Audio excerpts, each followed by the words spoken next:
The Census Bureau has created a problem. When it does the census, it counts people in prison where they're locked up, not where they come from. Now, some states and counties are starting to solve the problem on their own, and the Census Bureau is finally considering wholesale changes. Back in 2003, I had a year-long fellowship to research what looked like an important issue: how the prison counts affect funding formulas and money flows. I worked with Peter Wagner, who had a similar fellowship, to focus on the political impact and legislative redistricting. My findings were surprising.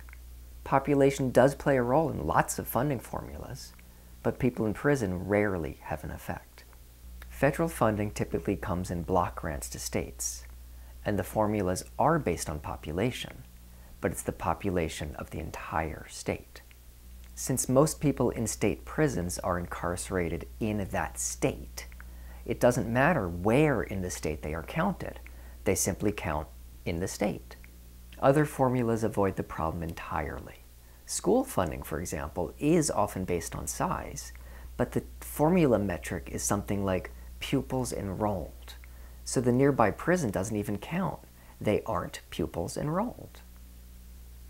Money for prison does matter, but that's policy and politics, not funding formulas. Legislators waste billions of dollars on mass incarceration. If they're not selling tough on crime, they're selling prisons as rural economic development. That doesn't work either, but that's a different story.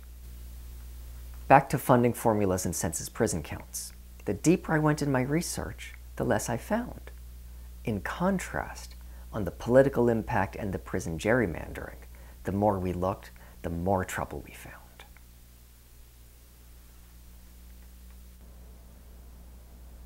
Of course, this whole problem would go away if we didn't have so many people locked up, and that's what we really want to change. And one way to do that is by counting people in prison at home where they belong for political apportionment. They count where they belong, and legislators with a prison in their district don't get a bonus for keeping the prison full.